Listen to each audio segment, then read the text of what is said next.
Two. Meet Dave of Delusions of Grandeur, actor, producer, and director of films like Tales of the Forgotten. He has come to assemble a team of freaks, geeks, and even worse, film nerds, to discuss films ranging from mainstream to downright crazy. There is Tammy, car enthusiast, and Dave's fiance, Dustin, reptile expert and overall horror collector, Jake, environmentalist and fine art film critic, and finally Brandon, a therapist with a love of film that can only be seen as insanity. Together under Dave's leadership, they are Inside Movies Galore. Enjoy the show.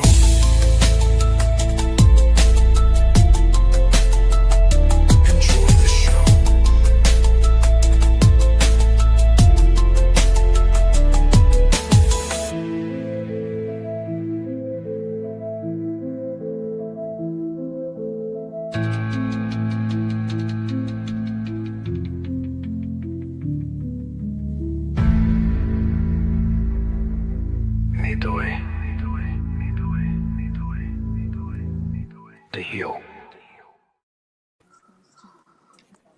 Hello, ladies and gentlemen, and welcome back to another exciting film journey here on Inside Movies Galore. I am one of your hosts, but today we are going to be going on, and this is going to really start our Halloween month up, because I'm sure Clerks wasn't really that terrifying for you guys. But but there was definitely some horrifying conversations during it. But yeah. So we have actually on this channel discussed this movie before, but since we have a couple of members who kind of missed out on the conversation, we kind of gave it the go ahead to go ahead and rediscuss it, since we have technically new meat suits talking about it. So, but in any case, Tammy, why don't you tell us what movie you decided to put forward for this month? The Shape of Water. Yep, and The Shape of Water was a film that was directed by Guillermo del Toro in 2017. And let me pull up the IMDb page for the sucker. It's been a while. All right. The Shape of Water movie. Okay. And then IMDb, which they have a 7.3 out of 10 for viewership of it. Let's see. So, this is what IMDb says about it. At a top secret research facility in the 1960s, a lonely janitor forms a unique relationship with an amphibious creature that is being held in captivity. And the film stars Sally Hawkins, Octavia Spencer, Michael Shannon, which I know that a lot of people like Michael Shannon as an actor. I do too, from time to time. Writers, of course, were Guillermo del Toro and Vanessa Taylor, and so on and so forth. So let's go into first impressions. Tammy, did you want to bring us into that? Okay. Well, I did not actually see this until it had come out to where you could buy it. But I knew I definitely wanted it, and it was something I didn't normally do. I bought it before I had seen it, and that's not normally how I buy things. I normally like it, and then I go looking for it, But I really liked the The Creature of the Black Lagoon. That's always been one of my favorites. And I had seen all the trailers for it, so yeah, I definitely couldn't wait, to see it, and I was definitely not disappointed when I saw it. It definitely was is high on my list for one of my favorites. I liked everything about it because you kind of had a little bit of the Creature from the Black Lagoon aspect to it because there's a creature, and then there's like the love story, but then there's like this whole other plot going on in the background, you know. So yeah, I was I really enjoyed it. So I'm sure we'll get into more things about it. So um, I do want to mention though that I watched some of this background on this, and I never say his name right, but Guillermo. Guillermo. Guillermo del Toro. Yeah, it's Guillermo. Yes. Okay. He put up like over $100,000 of his own money to make the Mhm. creature, and he was hands on about how he wanted him to look, how he wanted him to be able to move, Mhm. and with the I can't remember the name of the creature, the company, but it was a whole in depth thing that I watched in behind the scenes, and he really really was totally hands on, and they gave a lot of credit to him about Mhm. his imagination Mhm. on how he imagined the creature. And actually, he had a lot of respect from everybody on this film that worked on it about his um, how he does his sense of color for this and his texture for that, and that he is so very meticulous and the way he sees things and everything that um, I was really surprised in watching the background and everything about all the wonderful things that people said that worked with him about different aspects of this movie. And they said that he's known for these different things in other movies too.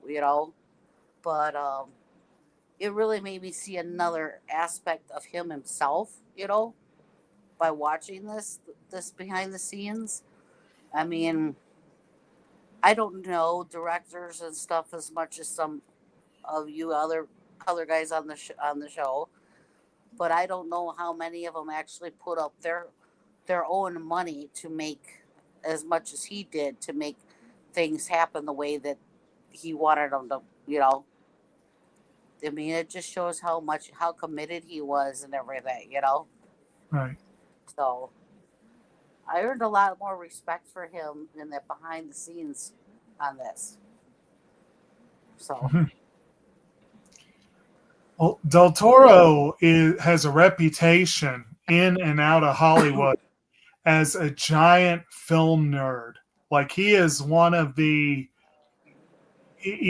has just like Spielberg and Kevin Smith and Quentin Tarantino and Scorsese and a few of the others, the Coen brothers. Del Toro is known for loving films, and he likes to share that love through his movies. And so I'd like to see more of the bonus stuff on this one. I've seen more on some of his other films, but I've definitely heard that before. yeah, there's Yeah, some here really too. good. Yeah. For some reason my Blu-ray wasn't working, but my DVD was working, and it was actually on the DVD. Right. All these extras, which I thought that was cool that all these extras were on the DVDs. For some reason, my Blu-ray player decided it didn't want to play the Blu-ray. Right. Don't know what his problem was, but it just didn't like it today. Mhm. Well, what about you, Jake? Was this a first time watch for you? It was not, but it was the first time in a while.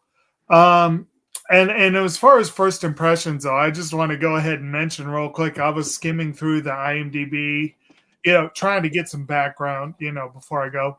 And as a nice callback to last week, and also to the comment I just made, uh, IMDb has this little tidbit. After seeing the trailer, Kevin Smith tweeted, "Seeing something as beautiful as this makes me feel stupid for ever calling myself a director." um, Now, I have long been a very big fan of Guillermo del Toro. I know we covered Pan's Labyrinth before. Did we cover any? I don't think we've covered any of the others. I don't. We have not, but I'm pretty sure. Yeah, we have covered Pan's Labyrinth, We definitely did and that one. And what's that? I was gonna say so. Guillermo del Toro. This is not his first relationship with Doug Jones. No. Doug Jones is one of his standbys. He's been in. Well, he played Abe Sapien in the Hellboy movies, and Yep. he's been in some of the others as well. I believe he played multiple characters in Pan's Labyrinth, as a matter of fact. And I remember Doug Including Jones from a short film in 2015 called Max, which was directed by a filmmaker by the name of Mike Heel Bergen. I had the uh, I had the inspiration to actually have an interview with the director of that short film and a few others that he did. So I asked him a few questions about working with Doug Jones at the time. So that's my connection. Anyways, Good times. Back over to you. But yeah, so anyway, like I said, I absolutely adore Pan's Labyrinth. It is one of my favorite films, and I, generally speaking, I don't think I've seen a Del Toro film that I didn't like. And I have seen several of them in theaters, and I'm almost sure that I saw this one in the theater. I can't swear to it because I don't get out to see everything that I want to see. There are ones that I'm like, I'm going to see that, and then I forget whether I actually did or not. I'm almost sure I saw this one in the theater. It certainly is a gorgeous film and worth watching in that setting.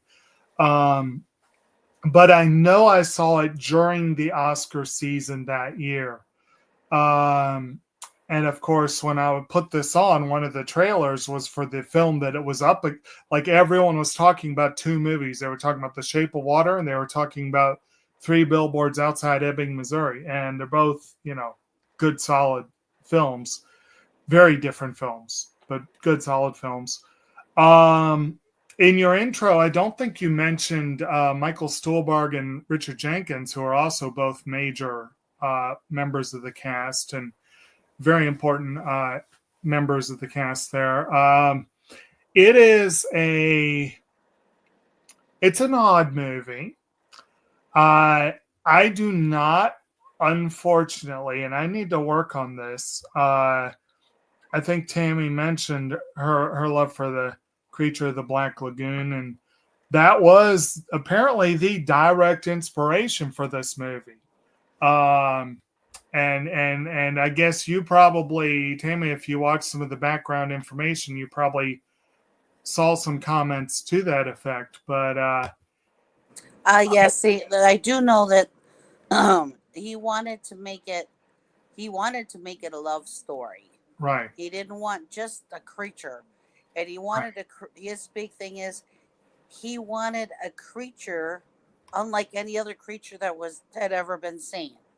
But he Right. didn't want him to be scary. You Right. know, he wanted him to be unique, but not scary, but something, as he put it, something that you could, that a woman could fall in love with. Right.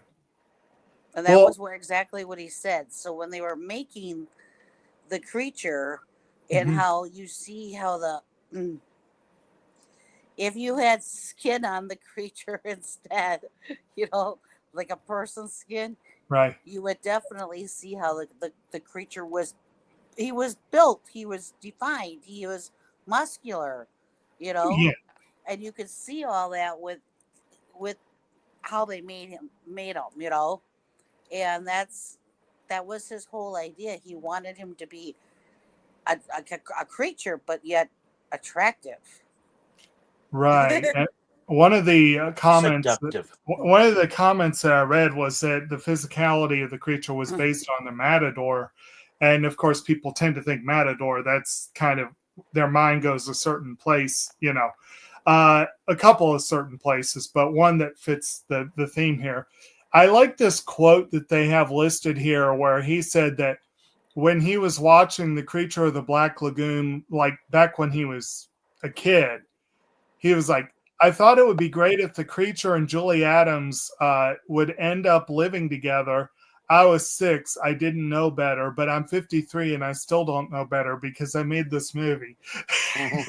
Yeah, I think that's kind of funny, but that was the only thing I I watched. Yeah, and of that course comment. this movie has gotten its fair share of jokes as a result of that, but I can I will say I do think this is kind of an odd fit for a Halloween month, but then that's one of the weird things about Del Toro is his movies usually have a horror-ish vibe. Like they usually have something that could, like, he is very, very influenced by the Gothic. That is absolutely like it. Gothic elements are every bit as present here as they are in a Tim Burton film, if not more so. Um, and most of his movies, like Pan's Labyrinth, is an old school fairy tale, complete with creatures and horror elements that actually make it very unsettling. The Devil's Backbone is a ghost story. Crimson Peak is a ghost story. Kronos is a vampire story. Kronos is a vampire story, yes. And Crimson Peak is one of my favorites too. Now, of That's course, a ghost story.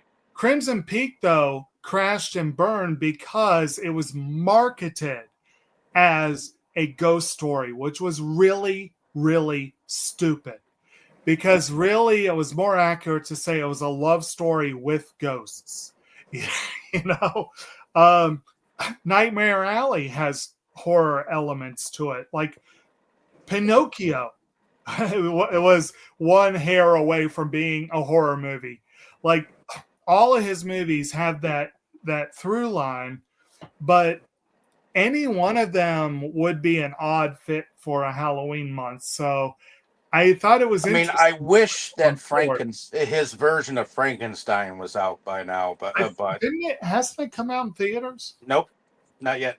I know The trailers have started to show. it's getting early buzz. Maybe it's on the festival circuit. I That think they might be. said, I think it's supposed to be on the 17th or something like that. Let It's in me theaters. Okay, so if it's supposed to come out the 17th, it may have already had advanced screenings. It's got 150K votes on IMDb. Or The no, not. 17th I mean, is 1.5K. Okay, so it came out at the Venice Film Festival all the way back in August. Yes, it is playing film festivals. Apparently, it came to Virginia just earlier this month. Wow. I did not realize that. But anyway, yeah, it's supposed to have a limited release this Friday. I may have to go see it. I'm curious. I guess the only reason I picked it for October is Yeah. the creature. It's Yeah, not that he's scary per se, right. but you know, And it makes sense. It does. Like I said, there's I'm kind of kicking myself for not going ahead and following it up with Crimson Peak or Devil's Backbone or something just to go with the theme. But I'd already decided on The Dead Don't Die, so I'm going to stick with it. But it's still, like I said, it's an interesting and fun way to kind of kick off the horror part of the month. And overall, I guess I'll just wrap it up. Overall, I really like the movie. I think it is really good. I It's an odd one, but and I think it has brilliant, like especially Sally Hawkins and Richard Jenkins. I think both of them just gave like career best performances. They were phenomenal in the film. Um, Although it's worth noting that apparently Del Toro claims to have written almost every role for the actor that played them, but supposedly he wrote Richard Jenkins' role originally for Ian McKellen. So Okay. Jenkins kind of took over a role, I guess. But Sally Hawkins, Michael Shannon, and Octavia Spencer, I'd read that he apparently wrote their roles for them. who's the one that plays the creature? That Doug would be Jones. Doug Jones. And I'm Okay. sure he had Doug Jones in mind all along. I mean, again, he has a long Yes. history with him. When Actually, that come to behind the think of it, scenes thing that I watched, yes, he definitely had him in mind because he said oh yeah, he picked him because he needed somebody that was actually an actor yeah, to yeah, be the creature. right. And So again, he has a long history working with him. And one of these days, we need to do the Hellboy movies. They were pretty solid.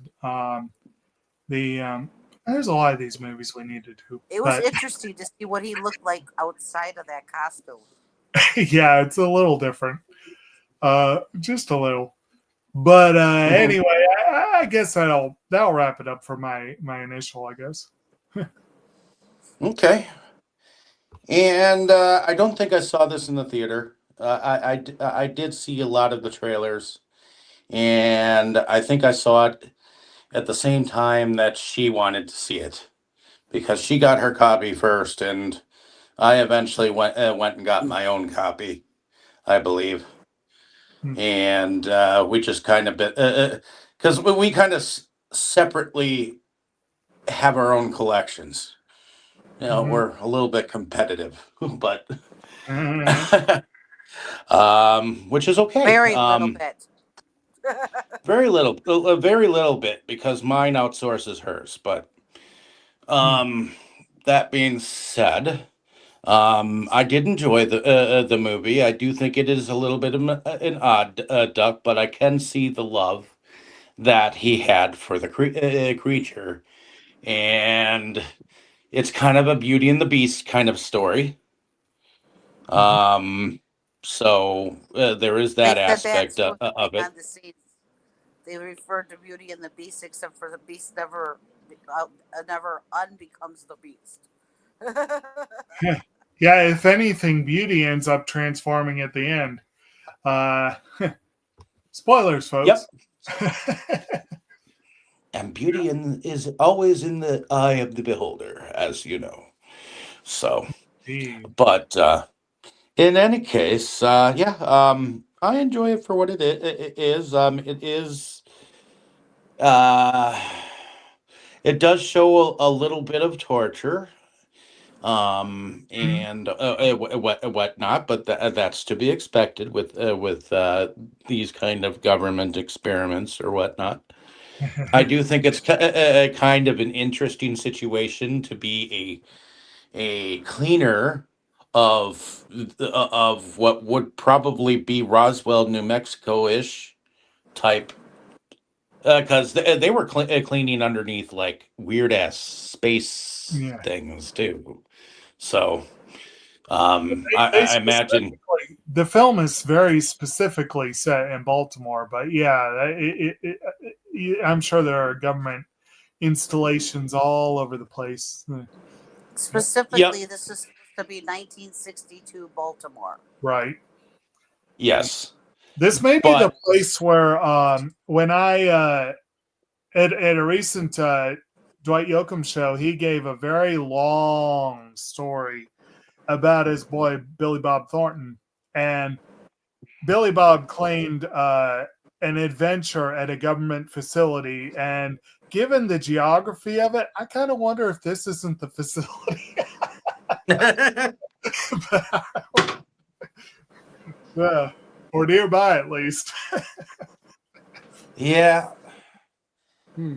I can imagine that. But in any case, but yeah, I get the love for this movie, and I get why you like it, Tammy. So, and I like it too. At the end of the day, I think it's a very good homage to the creature from the Black Lagoon. So it's not like he was trying to insult it or steal its story or anything. He kind of made it his own. Well, he does. I mean, again, I'm coming from it having relatively little knowledge of that. I know the basics because it's in pop culture, but and I didn't feel like I was lost or missing out or anything. I do think it'd be kind of cool to watch that and then come back to this one once I have a little more context. But I think the movie fully stands on its own. Well, and be that as it may, the original creature from the Black Lagoon was one of the first black and white 3D movies made with 3D imagery back in the day. So that was kind of a first of its time, but that's neither here nor there. Not this movie. So, Tammy, why don't you bring us into the plot of the movie? Well, we have a young, well, I don't know. She's really not. She's not that young. No, maybe about 30 or so. She she works at this facility as a cleaning lady, and she's a mute. She can hear, but she just cannot speak. It's something that um, they say happened to her as a child because she's got marks on either side of her neck, and they believe that the marks have something to do with how she lost her voice. So she hasn't been able to speak, as far as they know, since she was a child. Okay. Well, she was found. She was an orphan who was just kind of discovered, apparently, and I think that And to be able to have this kind of job is probably kind of special too. But she has a good friend that works with her and looks out for her, and also she has a friend in her apartment where her apartment is. That he's an older gentleman, and the two of them look out for each other. Now her apartment is kind of unique because it's on top of an old movie theater, and it's old enough to where she does get some of the sounds and everything from the theater up through her apartment. And so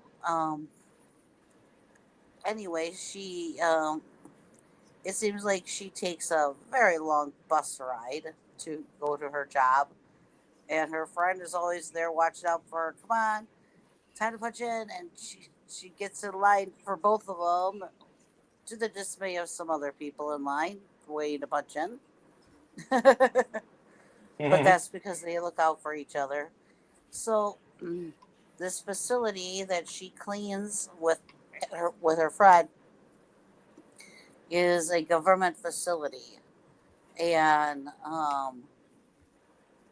there's different there's different levels, there's different areas that they're required to clean. I mean, you see them And they must cleaning have some the pretty high security clearance to be able to clean in these secret rooms that they do well, experiments it in. And seems like sometimes they get pulled into some of these areas because they're the ones that are right there, and that the people that pull them in to clean in this area or that area aren't really totally considering their security clearance at the time that they want something cleaned either, you know? So Right. we've seen them cleaning in the bathrooms and stuff, and then they pull them into the area that we're gonna that's that they are in the most. Right. And her friend is complaining about how the garbage cans are right there. You can't pick up the plastic and put it in the garbage can that's right there. Yeah. Yeah, So you her know. friend is played by Octavia Spencer, and she's in full no nonsense mode with this character. which is funny because the movie that she did right after this, I think, was called Ma, and she went total psycho there. Well, I read that she described this as somewhere between her characters from The Help and Hidden Figures, and that seems to me like a really accurate description because she's Wasn't she definitely also full in the shack? of, in which one? The shack? I don't think Yeah, I saw the shot. yeah. She was in a. This was a Christian movie called The Shack, Yeah, right. and she played God. I could see her playing God. That would be. I could Yeah, see that. Yeah, I actually really liked that movie, and I liked her. So, but she is yes, a she's solid actress. very, I mean, she's definitely pretty versatile and everything. But Yeah, oh yes, one of the guys in this room that they're cleaning, kind of says something to her about her yelling at everybody. It says, hmm "Just do your work." Yeah. yeah. But when she's making her comments, one of the other gentlemen starts picking up the plastic and putting it in the garbage can, like, oh, because Notably, she's making. her boss is a tool. uh, But yes, see, they basically they go where it. They probably have their certain areas that they are too clean, right. but if they get pulled in to do this or to do this room or to do this room, they do it. You know. So As far as their security clearance thing, I think they managed to get away with a lot for the very same it's a similar reason to you'll often hear this kind of trope play out in a lot of stuff, but Strickland, the character Michael Shannon plays, straight up says in frustration later, why am I interviewing the help? Because that's really all they are to most of these people is they're the help. They're the cleaning service. And they're allowed to do things that they probably wouldn't be allowed to otherwise because they're literally invisible to people like Strickland, you know? And it's right, they act. That's how they act and treat them. Is that they're right, basically invisible. They're just the help. You know. right. Which does end up playing in their favor in many ways later on. But, yeah. but yeah. So, where are we at this point in time? Still We're early just on. getting introduced to them and their job, and you know. Right. Okay, yeah. They are both interesting in their own ways. Mm-hmm. I thought it was kind of interesting that they include her daily routines She's even masturbating in the morning On a timer. on, on an egg timer. Yeah, when the bell goes off, she's done, I guess. Yeah, right. Weird, but All right, somewhat you entertaining. guys, okay. What? There's stuff you could shit and giggle about. So, Right. Yes, it is in a what? way kind of funny. She's very, she's very about Meticulous. routine. Yeah. You know, yes. Right. And she gets done with everything, and then she makes sure she goes next door and takes care of the gentleman over there and make sure he has something to eat. And then she's, you know, she likes, evidently likes, well, at that time, these movies probably aren't that old, but, you know, because this is 1962. And Right. the TVs at the time are old looking, and what they're watching is in black and white. But he really seems to like watching musicals, movies with dance in it. Right. And it's cute how they mimic the dance scene, like the first time we With meet Shirley him Temple? and her when she's leaving his place to go to work. She's Right. doing a little bit of a tap dance down the hallway, trying to mimic what you just saw. Right. So, And it's one of Well, the I'm ways. sure she's one of the- seen. What's that? Go ahead. Well, I was going to say. I was going to say she's probably seen the program enough in order to imitate it. Yes, maybe, but also I think it's a good early indication that she is absolutely not stupid. She's actually very she's intelligent and good at picking up on things.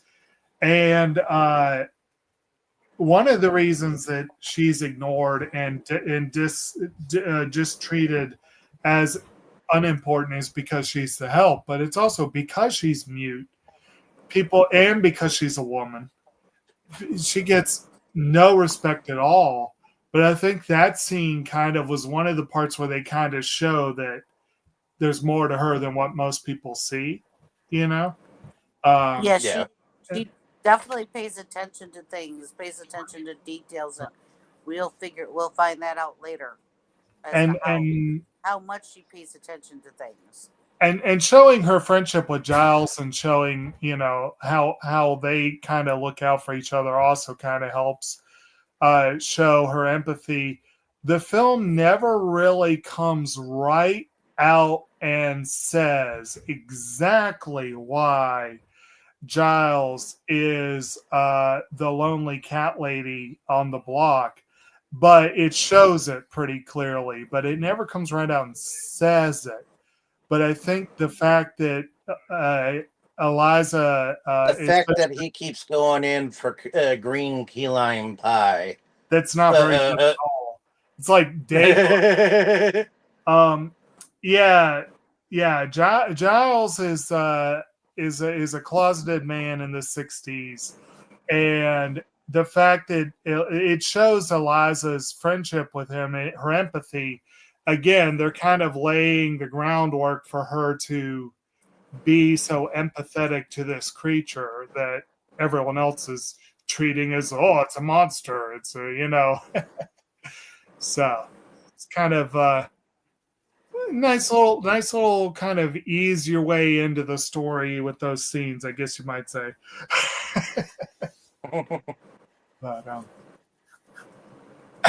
I will say again real quick, like just again, shout out to Richard Jenkins. It's a very quiet role. It's very underplayed, but I do think he is one of the great character actors, and I do think this is one of his better roles. Like he really did a really good job with it, I think.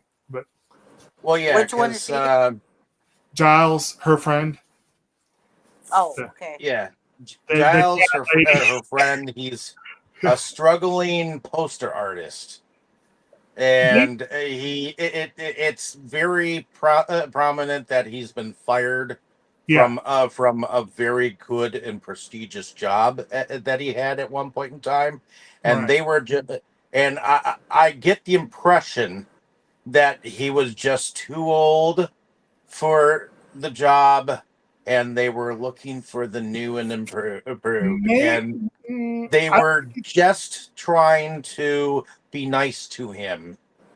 I think it was a combination of I don't know. I don't know if it was ageism. It might have been.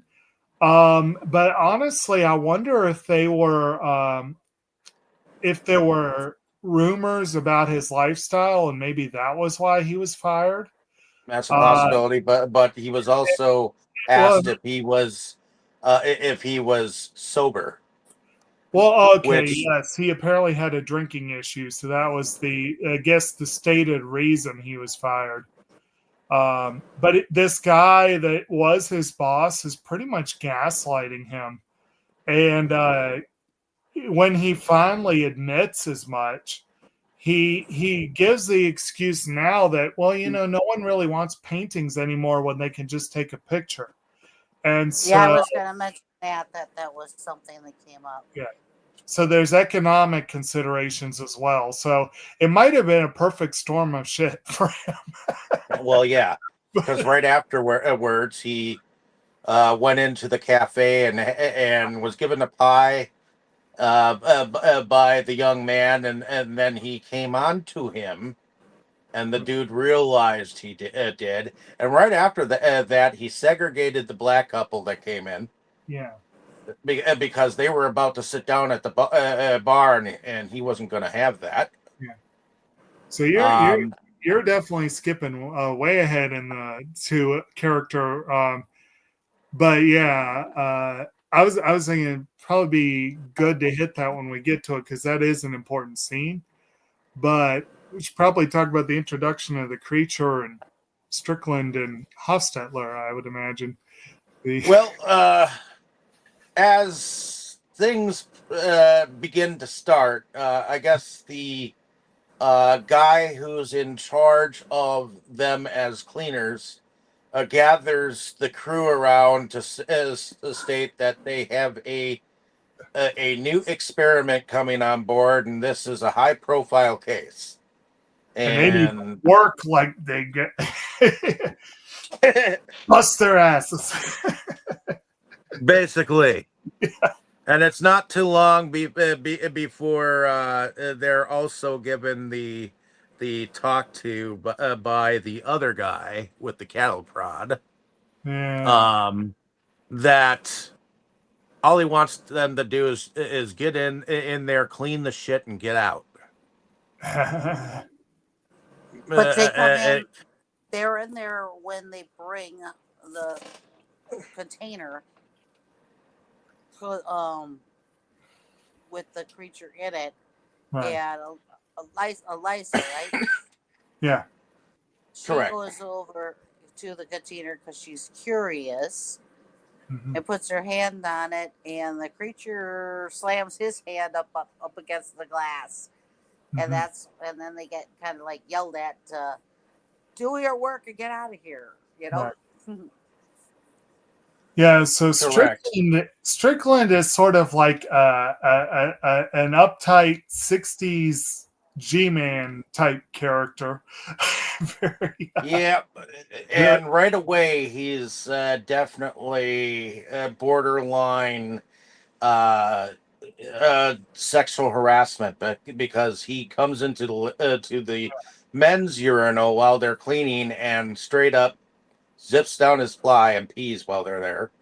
Right, and then he gives them the whole speech about some men wash their hands first, and some men wash their hands after, and some do both, and I think that shows weakness. It's like, Well, and when he's sitting, having both of them sit down with them for the talk about just getting in there, getting their shit clean, and then getting the fuck out of there. He mentions the start of the story of Samson and Delilah because of um the Zelda's friend's name. Yeah, Her name's Zelda, but her middle name's Delilah, and yeah. And did either of y'all have an opportunity to watch Boardwalk Empire? No. I would love to, because it's from what I understand, it's a very good noir.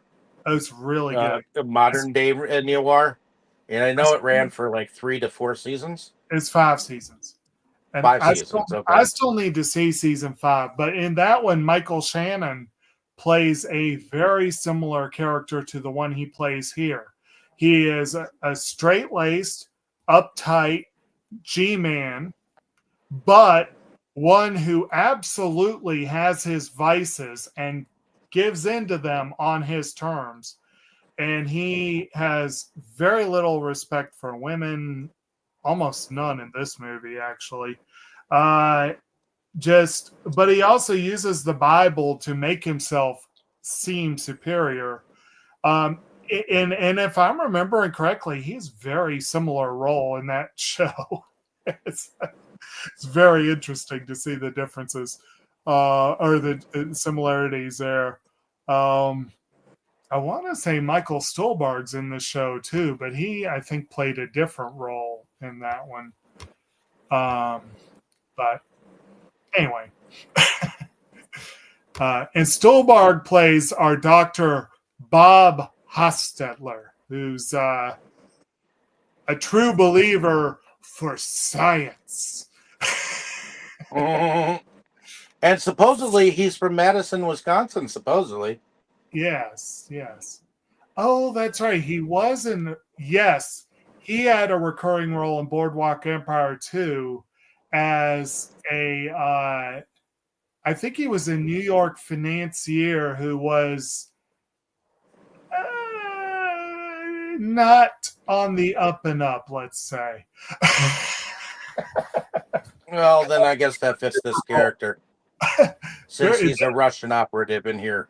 Well, and that we get to a little later, but we find out Hofstetler is a mole for the Russians. But again, he is a true believer. He is a scientist, and later on, he has to make a choice between science or Mother Russia. And the choice does not go well for him. Makes me think of that Japanese anime that we watched in the very beginning of Aniplex from Roger. I am a scientist. I forget the name of the darn dude. Are you talking about Steins Gate? Yeah, Steins Gate. Yeah. Yeah. That guy was all about the science, but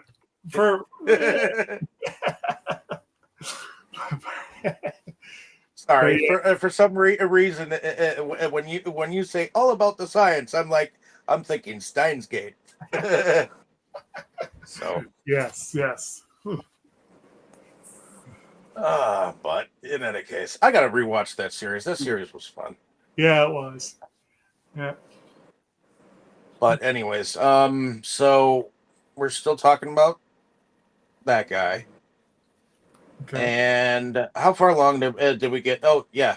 Okay, so he starts to realize that there's a possibility that the creature could actually be able to be communicated with, because he notices stuff with our main characteress. Yeah, Hostetler notices a lot more of the goings on in the lab, and even though Strickland is very uptight about security and he's always watching like a hawk for things, like I said before, he mostly ignores the help. So there's things that Eliza is able to go in and out of the lab at will, and she starts going in there. Once she makes first contact with the creature, she starts going in there and sharing her lunch with him and just kind of sharing her time with him. And eventually Hofstetler catches wise to it. And yeah. Well, the first thing that happens before she starts taking her lunch breaks is Uh, well, after that whole bathroom zipping down of the fly incident, they noticed that there's blood left on the sink. Yeah. And when they go back out into the hallway, they run into um, what's his name? As he evidently his fingers have been bitten off. Um, Don't forget off about the cattle prod thing too that that he was that telling. cattle prod too. No. It comes into play, Yeah, I think his but fingers get bitten not off at this a little bit. moment. They get bitten off a little bit later, right? No, No, it's it's after the bathroom. Oh, right yep, after. it's after the Oh, bathroom. Yeah, okay. it's right after the bathroom scene, Okay. and But he's and then the explaining why the cleaners are cattle called prod in. is in the bathroom. Yeah, Yeah. the Oh, cattle prod. He tells them to leave the cattle prod alone because he calls it this like right. exact thing. You know, Yeah. I forget exactly what he calls it, but he makes sure that that it's an important thing. Yeah. But Yeah, when it comes to the cattle that's prod, it's a big cattle prod. Yeah. when it comes to the cattle prod thing, that's when he starts reminding me of that dude in Jurassic World, the second movie that they made after the first Jurassic Park, where he was on the InGen team and he had a cattle prod and he was zapping the compies. Hmm. Yep. It kind of reminds me of him, except he doesn't have a bunch of compies running after him in this movie. Man, you use a cattle prod like that on compies, they ain't going to get back up. That's a big cattle prod. That's more like the Velociraptors they have in the movie. That's more like the cattle prod you use on them. Well, we see him using that cattle prod at least the third time that she comes in on a lunch break well, because back to the fingers getting bitten off. We got to mention that yeah, she finds them while they're cleaning and throws them in her lunch bag. And well, and she picks them up like willy nilly. I yeah, mean, she has no problem picking up the fingers yeah. and sticking them in her lunch box. Zelda has a problem. She straight says, she's like, I can take any bodily fluids, but not blood. I don't like blood. Right? And it's like, but she goes and gets their boss, and he's, yeah. And that sure seemed like a hell of a lot of blood for a couple fingers. Yeah, it definitely did. But I think it was a little bit of the creature's blood and his blood. So Yeah, it might have been. Yeah. That still seemed like a lot of blood. You would have thought like a couple people got massacred or something. well, it did look like like if they hadn't have gotten him to the nurses or anything like that he wasn't he was going to be a goner if He if they lost a hadn't lot of gotten blood. him out of there. Yeah. So It's pretty clear he lost a lot of blood. And he's a big dude, too, so I guess there's a fair bit of blood to lose. But and he himself said that he dragged this creature down from wherever he caught it. yeah, And there is no love lost between them. well, South America. And Yeah. he talks about how it was worshipped as a god and whatever. And yeah. And I think this is the time that she gets to see him for the first time because he's in that upper tank, standing upright tank. And she walks up to the tank. Yeah. Well, that was before when they had actually brought the creature in. No. He was still in the tank then. I think Tammy's talking about him in his enclosure. I think she walks up to him while Zelda's going to get the boss, doesn't she? Yes. Yes. It's a straight up and down tank. It's just the right. That's right. Right. So yeah, that's like the second time that she's actually like, because I think he almost like brought his hand to the top of the tank when it was laying down before and before anything could really happen, they were shooed out of the room. So in Right. the This second, time she got to actually see him. correct, and they touch the glass at Tipsy's. So only the tips. But Now, anyways, was it after? Was it before or after this encounter where we first meet General Hoyt? Was that I after he? believe it was after because there is an initial meeting that he comes down and he's basically all patting him on the shoulder, saying Right, how much of a good soldier he is, and right. this is before the escape and everything. Oh So yeah, he's actually coming in, come there to look at his capture because technically his G-man captured this thing, and it's for government's sake. Now, on Inter- the one hand, the I was going to say, Hoffman, yeah, he wants to save this creature for scientific purposes. right. The Russians want to kill him off. Well, both sides want the creature, and both sides think it's more important that the other side doesn't get it. There, Correct. yeah, There was an interesting thing that I think the Russians said later on, yeah. and I think it was the extent that we don't want the Americans to learn. Yeah, well, it's. I think Hofstetler says something like, "I want to learn," and they said, and I think his handler said something to the effect of, "It's more important that the Americans don't." But yeah, it was along those lines. Definitely. Yeah. Interesting thing. General Voight is played by Nick Searcy, who was also in Three Billboards Outside Ebbing, Missouri. I wonder if he was the only cast member that was in both. I still haven't seen that movie. Pretty interesting. I know that people were talking about it a lot at the time. I just hadn't gotten around to seeing it. Right. But yeah, it's kind of interesting that there are different actresses connected to some of these. Well, it's interesting Like- when you have two movies out at the same time that everyone's raving about and they have the same people in them. Right? I mean, then you got to think, okay, who's the better actor? What's the better movie? Right, right. The anyway, yeah. So yeah, Strickland gets his fingers taken off, and they managed to rush him to the hospital with fingers because Eliza found them. But they also apparently had a bit of mustard on them. Yeah, he mentions that later.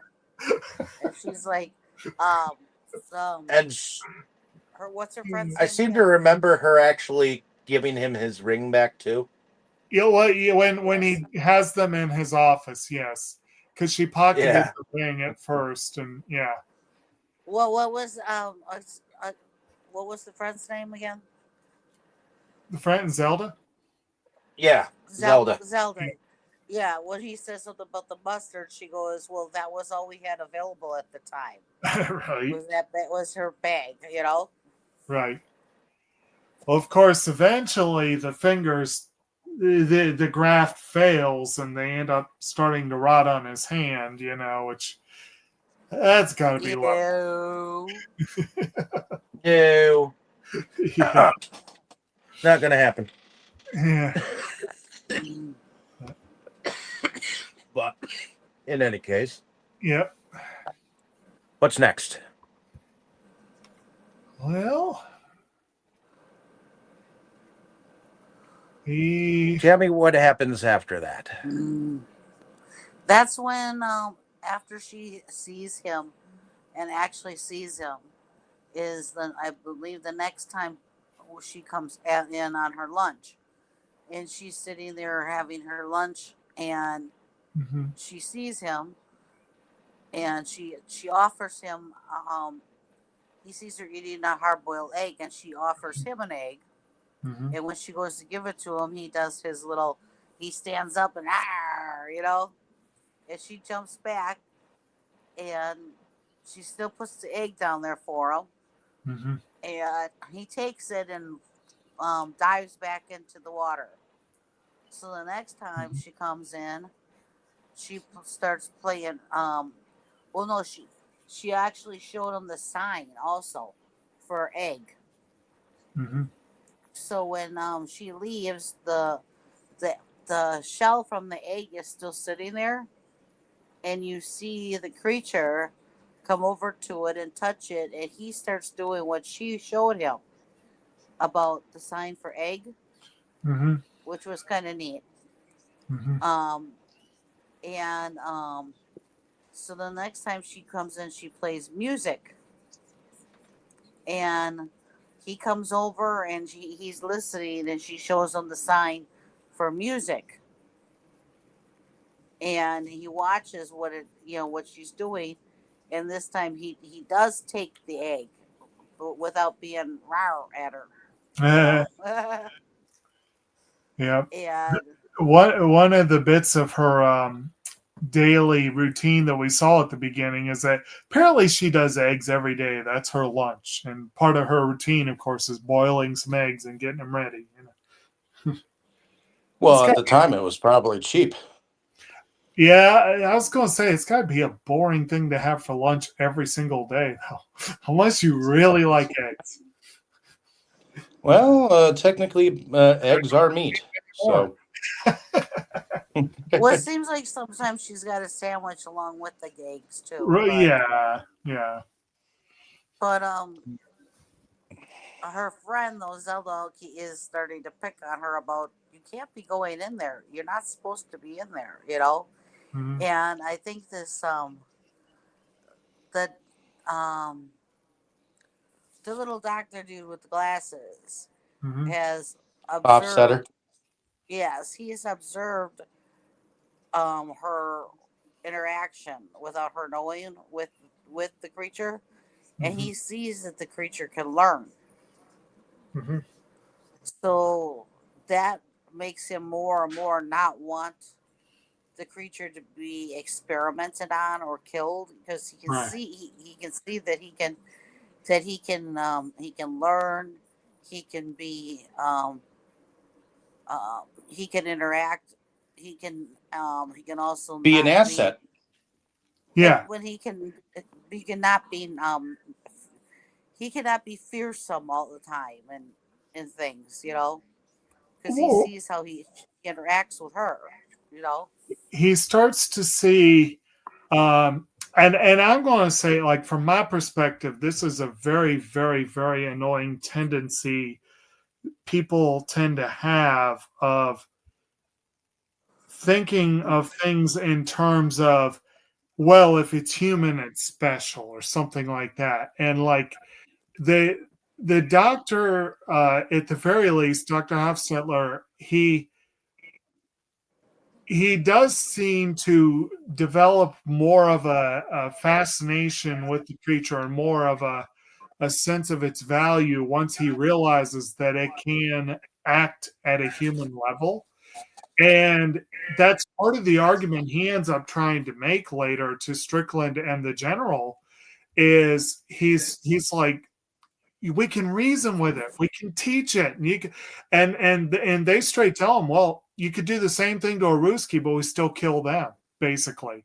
And it's like, yeah, you're singing to the wrong crowd here, because some people won't even see the value in human life, but it's Nope. but Just also the two really factions on either side, which is the Americans and the Russians, at right, least at this point in time, yeah, Well, then is that it'll neither one of them want to the other to strive in anything. right. Well, well and then the they doctor dude come. Okay, go ahead. go ahead. Oh, Huh? I was going to say what was coming up next, so go ahead. Okay, go ahead. The doctor comes in when that general is supposed to be coming back again, and he finds that the creature is um, been out of the water longer than he probably should be. He is bloody because Duke keeps hitting him with that cattle prod, and we see him right before the doctor guy comes in, just taunting him and telling him, I can't stand the noise that you make. So he hits him with the cattle prod, so he makes the noise again. And Yeah. he keeps doing it and keeps yelling about how he can't stand his noise. Well, every time he hits him with the cattle prod, he makes the noise, And the doctor's telling him, and the general comes in and he's saying he needs to get back in the tank. And the creature is letting the doctor touch him and letting him look at him and everything, and he's not getting nasty to the doctor at all. Right. Because I think he realizes he's trying to help him, Mm-hmm. Yeah. And it seems like he's only getting aggressive when somebody gets aggressive to him. Right. I mean, if somebody was constantly hitting you with a cattle prod, I think you get a little aggressive too. I think so. Yeah, that's a safe thing, a safe bet. It's yeah. People You can't tame a beast if you're always trying to insult it or abuse it. Well, I was going to say, like, that's one thing that again, people like to put on airs and act like they're all special, but it is one thing that people have very much in common with most animals is the way you treat them, the way you approach them, the way you treat them. A lot of their response will be proportionate to your action. You know what I mean? Like, if you come in aggressive and angry and hateful, you're going to get that in response in many cases, So Strickland is largely bringing this on himself. He really is. It's like, and you see another thing that we kind of haven't really mentioned, but we do see scenes of him with his family. And he has a wife who is clearly very devoted to him and does her best to make him happy. And 2 kids. The only thing is, she looks like she's got that pasted hairdo that you always see on those old time commercials, where they're like Betty Crocker-ish. And I think that's part of what I was saying. Like, she clearly bends over backwards, probably literally sometimes, to do what she can to make him happy. They're kids. They've got 2 kids who very much want daddy's approval. And you see in those scenes that he don't give a shit about them at all. Nope. He cares about keeping up appearances. He absolutely hates the fact that they're in Baltimore. He wants to get back to DC. He feels like he's in some backwater, which I'm sure people from Baltimore must love that description. He is just so full of himself and arrogant and unable to communicate or connect with anybody else on a human level. Even the sex between him and his wife is very strict and shall I say military like. Well, it's 100% on his terms. Like, yes, yeah, and even when he's barely there, it's still it's that woman deserves better. Yeah, that's for sure. But I mean, when you got to have sex on a schedule, I mean, to me that's something to bear in mind with. Yeah, I know that technically he is in the military still as a government worker, but still. Oh, okay. So, yeah. And we probably, I guess, talking about the side scenes, come back a little bit. we kind of talked a little bit about Giles and the pie guy, but we have a scene where he takes Eliza with him. I guess hoping she'll be his wingman. Yeah. And she she does not like the pie and cannot bring herself to finish it. But he insists that she not waste it. And then you see the scene where he opens up his fridge and he's got all the pies. Which means that they've been there many times. Many times, yes. So it's the fact that he's wanted her along as a wingman, and he's saved the pies that she didn't like inside the fridge, and that's the only thing that's in his fridge. Yeah. Yeah. It's interesting, and kind of he's a character that I'm sure a lot of people would consider a very sad character, but it's also kind of, again, given the time, he could not live the life he wanted to live. At one point he says something about he was either born too early or too late, and I'm like, yeah, that's an understandable feeling. I wonder that myself sometimes, but like he is absolutely correct though that this was not the time and place for the person he wanted to be. But yeah, so there was that as well. Those are, the glimpses into the side characters. And we hear about Zelda's home life, her relationship with her husband, quite a lot as it goes along, but we don't actually meet him until late in the game. But no, we hear I always kind of understood that he was kind of a deadbeat. Yeah. Which shows extremely in the fact that when Strickland comes around, is his name actually Strickland? Strickland, yeah. Huh. Well, no, I wonder if that canon, but I wonder if he got a little bit of his attitude from the Back to the Future Strickland. Mr. Strickland! Yep. Appropriately, his given name is Richard. It is appropriate because he is a dick.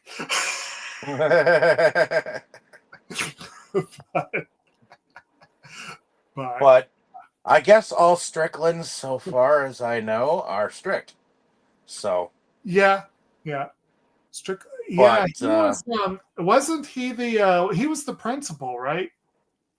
Yeah, he was the principal who always said, "No McFly in the history of Hill Valley has ever amounted to anything." Yeah. I had honestly kind of forgotten about that, and I wonder if that was not intentional on Del Toro's part. It might have been. It might have been. Yeah. But Strickland is strictly kind of a dick, but I do think that he once the plot thickens, because you can almost tell like he doesn't trust everything that's going on in under his nose.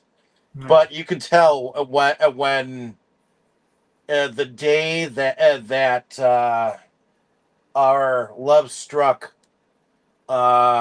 main character decides to help steal the creature for herself, and when she came up with the elaborate idea to do all of that and get her a friend to help her, and have her other friends kind of shh about the whole matter. Mm-hmm.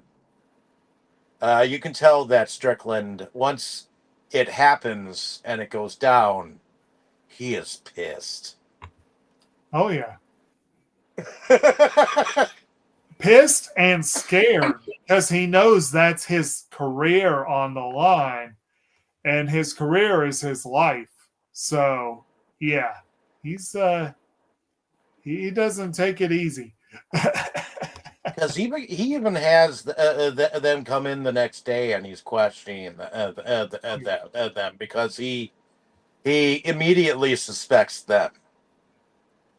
But then he like, after he dismisses them, he's like, "Why am I questioning the help? Right. You guys are the piss cleaners." Yeah. And goes into this somewhat long spiel of what he truly thinks of them. Well, well, before that, I think I'm remembering this correctly. I'm mostly sure I am, but one of the reasons they decide to act when they do is because the word has come down that the creature is to be destroyed, and they wanted to save him. And meanwhile, we've found out about Hofstetler being a double agent. He's been given his marching orders to destroy the creature so that the Americans can't have it. And he's been given what they call it, an Israeli popper, I think is what they called it, to just basically destroy the electronics in the building for a while. And he ends up, because he's seen Eliza and knows she cares about the creature or whatever, when he realizes what she's up to, he goes around and tries to help. Like they end up kind of sort of teaming up, if you will. And Zelda comes in at the last minute very reluctantly, but she ends up helping. And they get it done. They get it done and get the creature out of there. Yeah. It's like I said, like you said, Strickland's not pleased about this. No, he was not. And like we were saying before with Giles, Giles just, he helps. His day just kept getting worse and worse, and he somewhat when she asked for his help, he somewhat like walked out on her, and she said, "If you're not going to help, if you're going to do nothing, then we might as well be nothing to each other." Right. And it was that moment where he thought he was going to get somewhere with his ex job. He thought he might have had a chance with the young dude. Right. And none of it worked out for him. So at the end of it all, he came back to her and was like, "You know what? You're the one. You're the only one who gets me. You're the only one who listens to me. You're my friend. So I will do whatever I can to help you. What do you need?" This is the part where we do. What's up?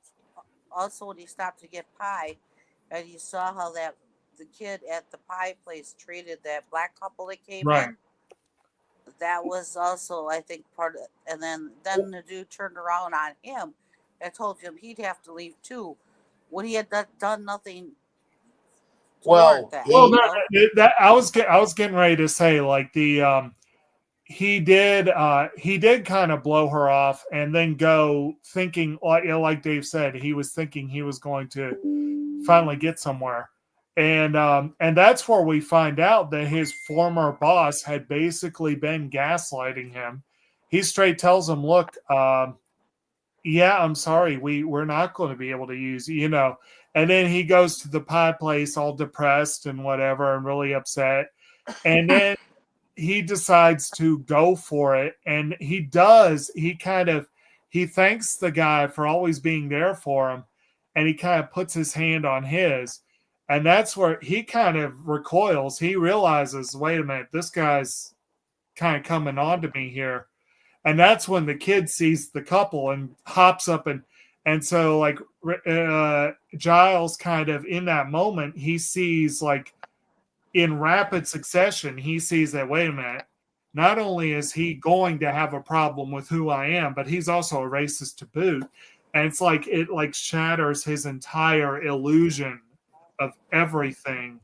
And maybe it was overkill for them to shatter it that much, but still, it worked out, because it's like, and I think a lot. Yeah, that was a slap in the face.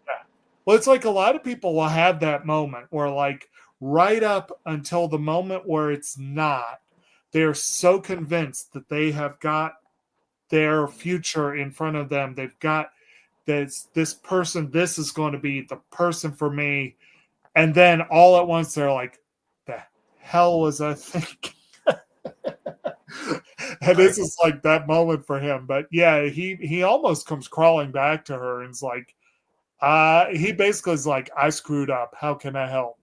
And so, Yeah.